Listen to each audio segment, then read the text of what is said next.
Olá, começa agora o programa Trabalhador em Foco, esse programa que é uma realização do Movimento Sindical de Petrópolis, através da união de diversos sindicatos, que fazem com que eu tenha a oportunidade de levar para você aí de casa informações precisas e relevantes sobre o dia a dia de todos nós trabalhadores. No programa de hoje eu tenho o prazer de conversar mais uma vez com o Dr. Daniel Pschedz, que é radio-oncologista, e a gente vai falar um pouquinho sobre um mês colorido, mas que não é muito divulgado, pouquíssimo conhecido, que é o Janeiro Verde, Verde Piscina, e aí a gente está até de verde para poder falar um pouquinho sobre isso, que fala sobre a importância da prevenção, detecção precoce a respeito dos cânceres de colo de útero. Seja bem-vindo, doutor Daniel, mais uma vez, é um prazer recebê-lo. Na verdade, você está virando um entrevistado quase que fixo, afinal de contas, a gente tem muita coisa para falar quando o tema central é câncer, não é verdade? Oi, Carla. Oi para todo mundo que está assistindo. Obrigado pelo convite. Para mim é sempre um prazer e eu gosto muito de poder falar, de poder entregar essa informação.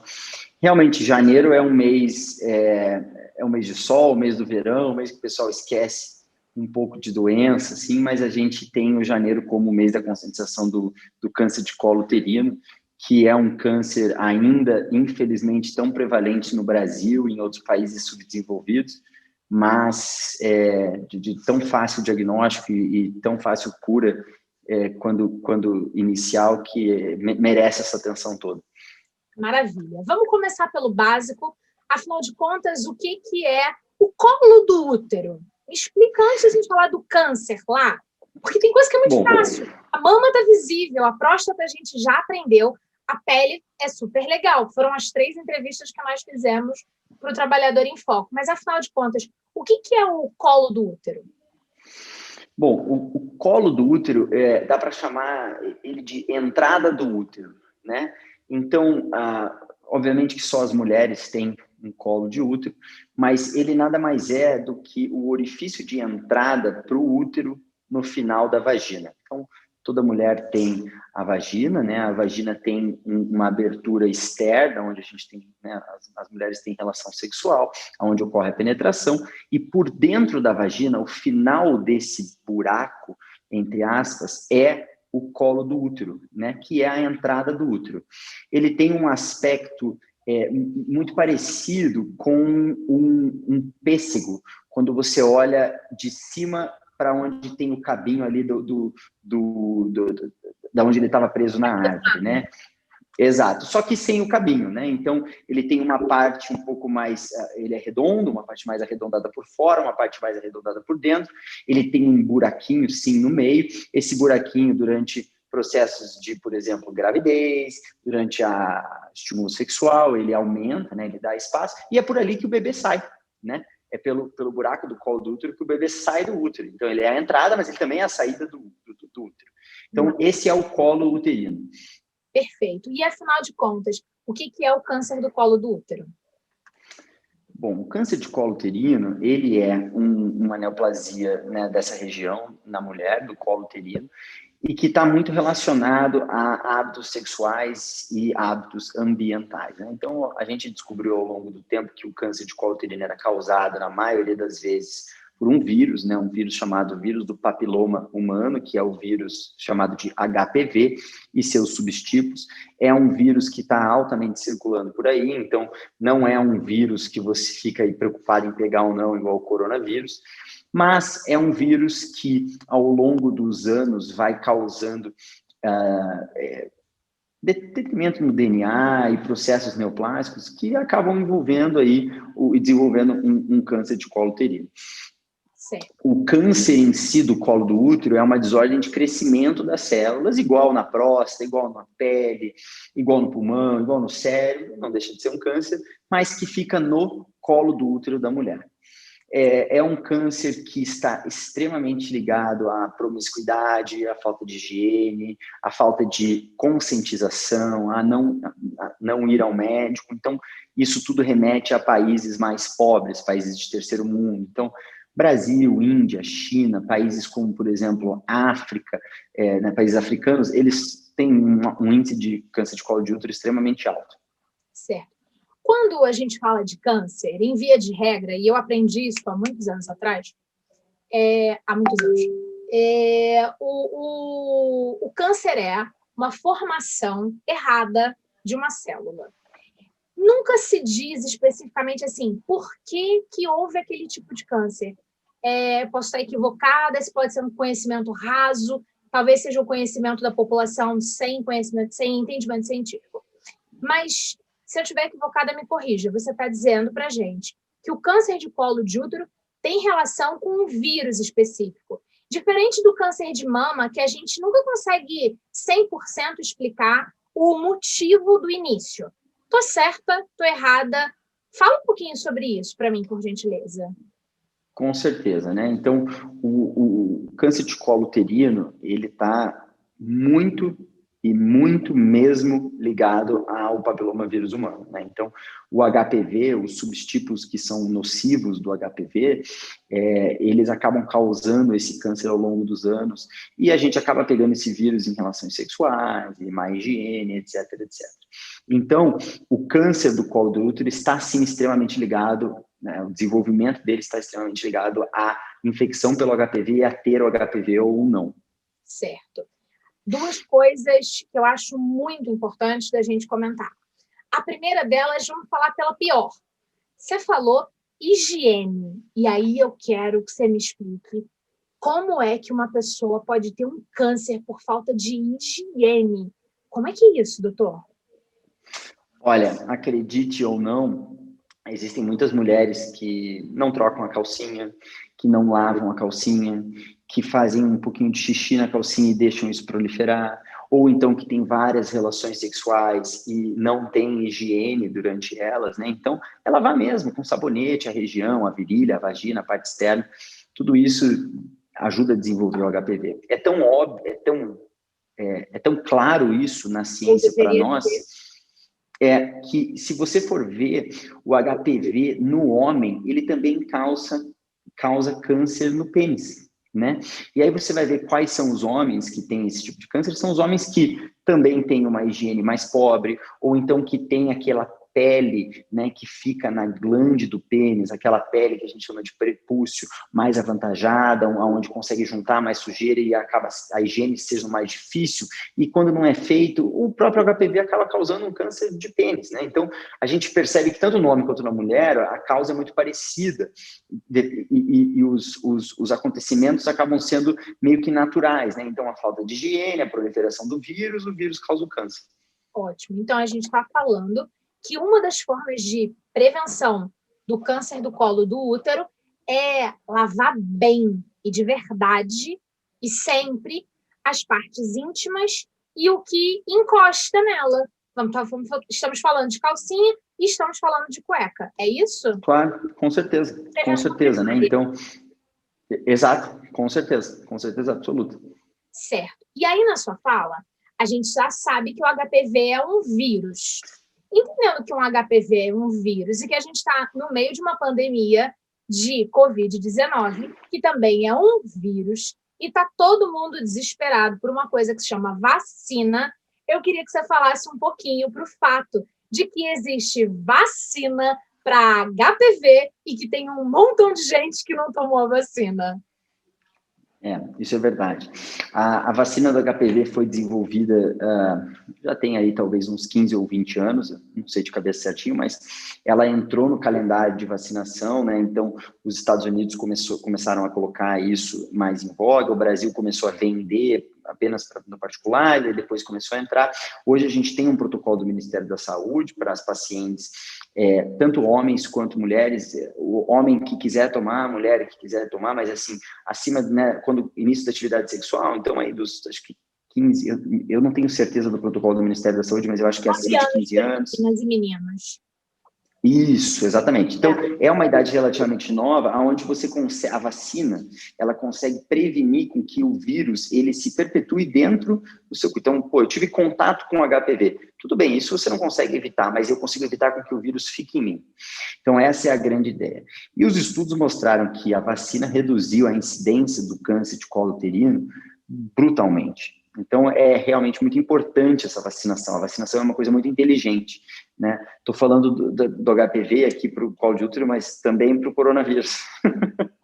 E aí vem uma questão básica. Em sua opinião, como médico, e agora não só como radio-oncologista, que é a sua especialidade, mas antes de a radio-oncologista, você é médico, né? Às vezes as pessoas elas parecem que esquecem dessa questão básica. E, na sua opinião, por que existe ainda uma rejeição numericamente tão grande com relação à vacina do HPV? Diferente de outras vacinas. A BCG, todo mundo toma lá quando é pequeno. Eu acho que a causa é multifatorial, mas o principal motivo é a falta de conhecimento, sem nenhuma dúvida, né? As pessoas, muitas das vezes, não sabem, e a gente está falando aqui de uma população mais pobre, né? De um nível social mais baixo, a gente está falando de pessoas que têm uma renda menor, de pessoas que têm uma escolaridade menor. Então, são pessoas menos esclarecidas, são pessoas menos intelectuais, são pessoas que têm menos acesso à informação. Então, é literalmente a informação. Certo. Ok, vamos dar continuidade ao pensamento a respeito do nosso tema central, que é o câncer do colo do útero.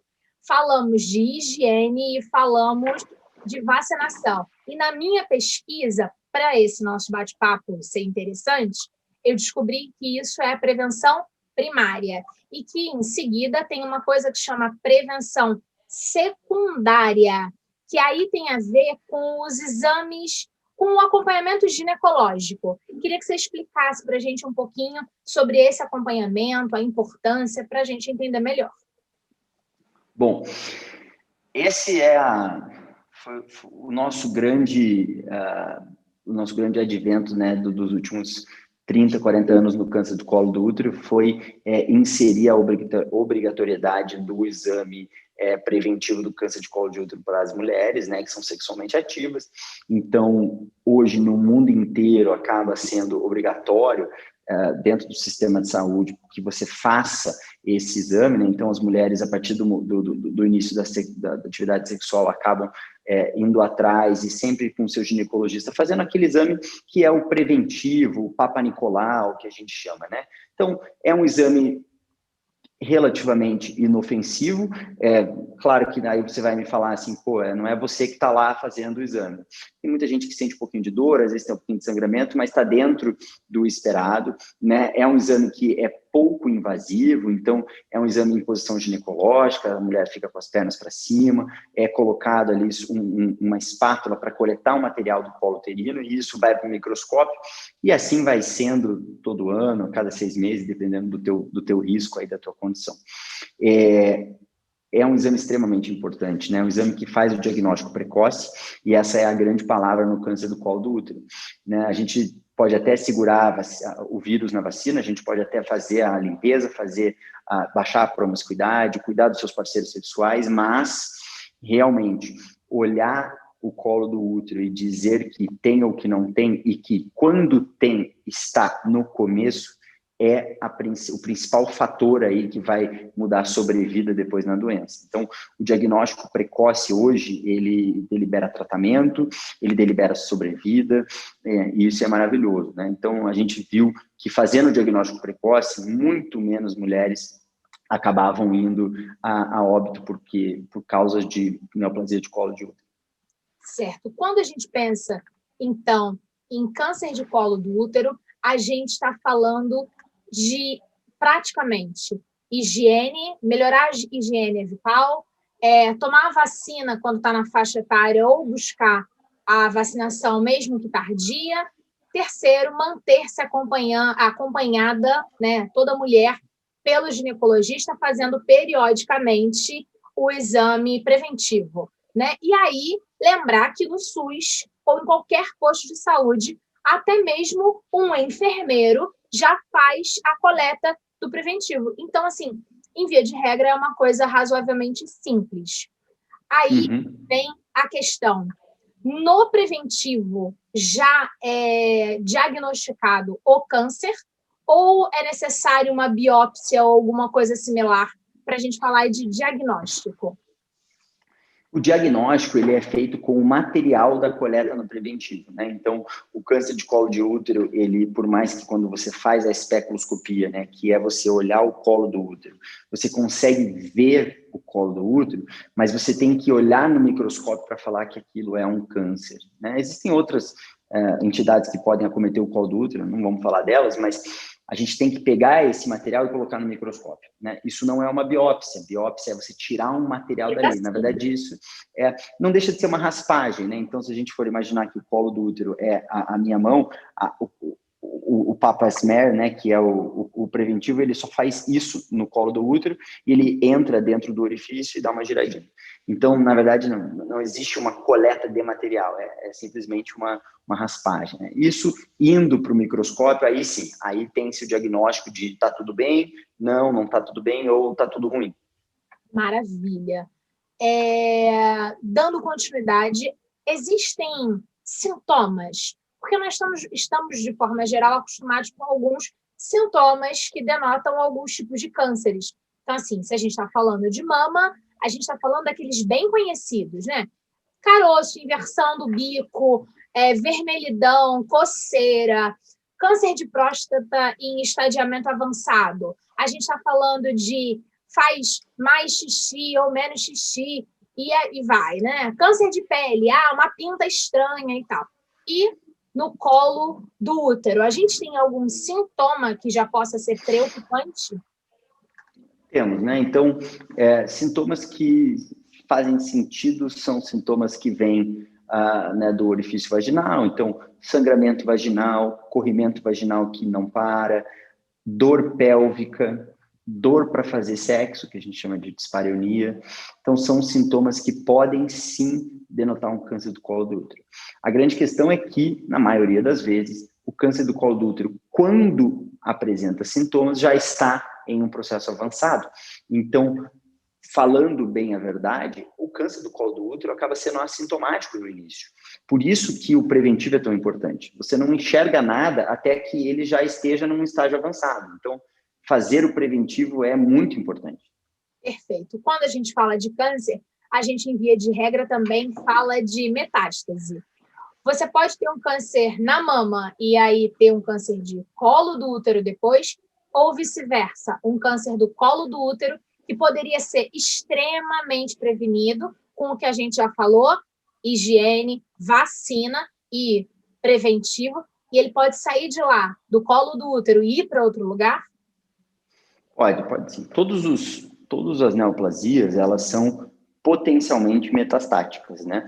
A gente sabe, através de estudos e de olhar retrospectivamente os pacientes, que algumas neoplasias, alguns cânceres metastizam mais que outros, e alguns para lugares mais frequentes e outros para outros lugares.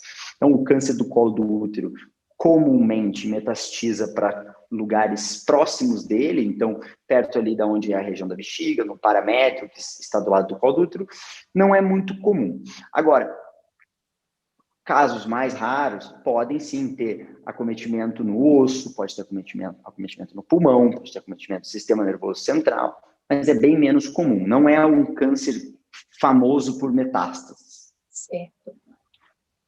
Já falamos de prevenção, já falamos de sintomatologia, de diagnóstico, e aí a gente vai falar do próximo passo, que é tratamento.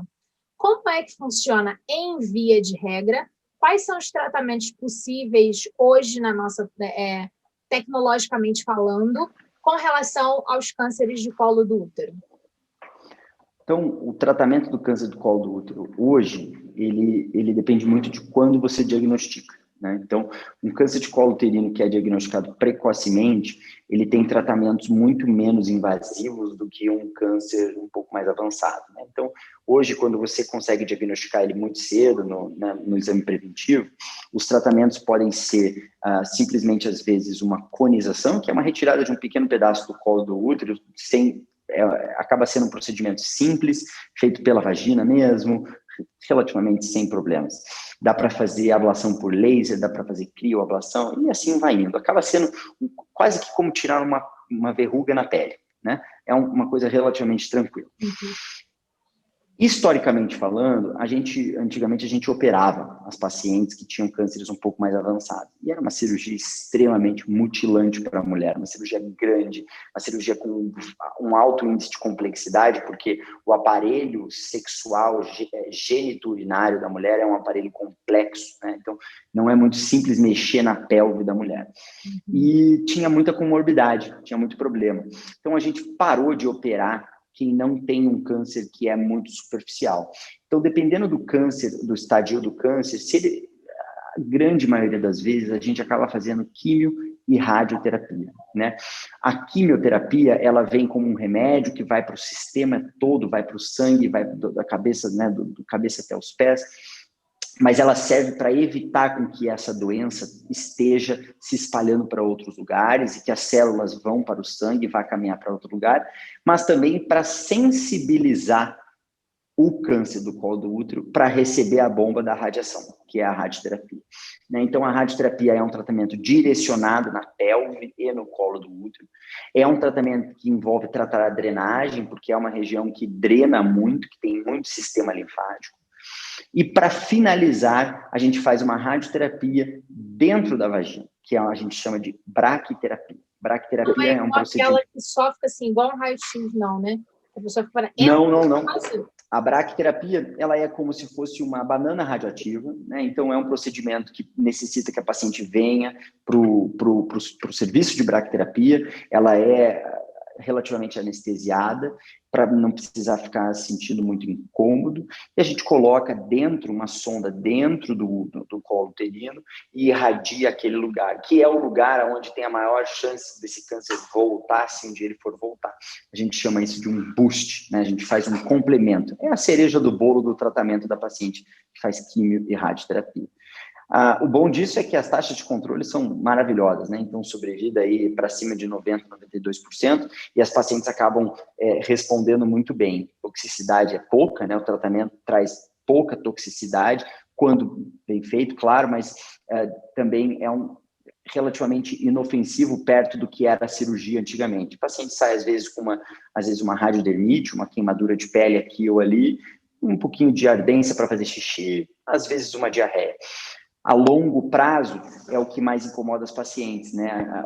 A gente chama de, os pacientes falam que vai fechar a vagina, né? Estenose vaginal. Então, exige da paciente uma certa atenção para fazer exercícios de fisioterapia, de dilatação, para que possa ter uma vida sexual relativamente dentro do normal daqui para frente. Mas o bom é realmente o sucesso do tratamento. Certo. Uma última questão, porque a gente está chegando no final do programa. Estamos falando do colo do útero. Quando a gente pensa em útero, a gente pensa em gestação. E se esse câncer do colo do útero for ainda numa faixa etária em que a mulher seja fértil, existe a possibilidade de gestação após o tratamento do câncer, ou o tratamento e o câncer em si, via de regra, geram também esterilidade? Quando o tratamento é para um câncer de colo de útero bem inicial, que é aquele que eu te falei, que a gente tira praticamente uma verruguinha de pele, a mulher pode sim ter gestação, é uma gestação que é bem acompanhada, não tem problema nenhum. Quando a gente faz quimio-radioterapia, a radioterapia na pelve deixa a mulher estéril, né? Então, acaba que os ovários entram no campo da radiação e a esterilidade vem aí já nas primeiras sessões de radioterapia. Então, a gente sempre, quando é um paciente muito jovem, é muito importante pensar nisso, né? Será que vamos congelar óvulos? Será que vamos tentar uma gravidez? Será que a gente vai pensar em fazer uma inseminação artificial numa barriga de aluguel? Ou alguma coisa assim. É importante deixar a paciente ciente para que isso não seja um trauma lá na frente. Mas, sim, o tratamento com radioterapia deixa estéril. E é muito importante a gente finalizar com essa questão para voltar lá no comecinho do nosso bate-papo. O câncer do colo do útero é, então, um câncer que pode, sim, ser prevenido com coisas muito básicas: higiene, vacina e Papa Nicolau. É isso? Com certeza absoluta. Maravilha, doutor Daniel. Queria agradecer de verdade a sua disposição para conversar com a gente um pouquinho, dividir o conhecimento e levar para a nossa telespectadora que a gente pode, de verdade, diminuir os índices do câncer do colo do útero no Brasil, fazendo com que a gente saia dessa região bem feia, né? que é assim dos subdesenvolvidos. Não gosto muito disso, não. Acho que a gente já pode começar a pensar em sair disso e, quem sabe, um passo possa ser os nossos índices do câncer serem alterados. Obrigada de verdade, foi um grande prazer. Com certeza. Conte comigo e qualquer coisa é só me chamar. Obrigada mesmo. Obrigada a você que ficou com a gente nesse bate-papo. Espero que você tenha entendido, de fato, de verdade, que dá para prevenir o câncer do colo do útero. Um abraço grande e até o próximo programa. Tchau, tchau. Tchau, tchau.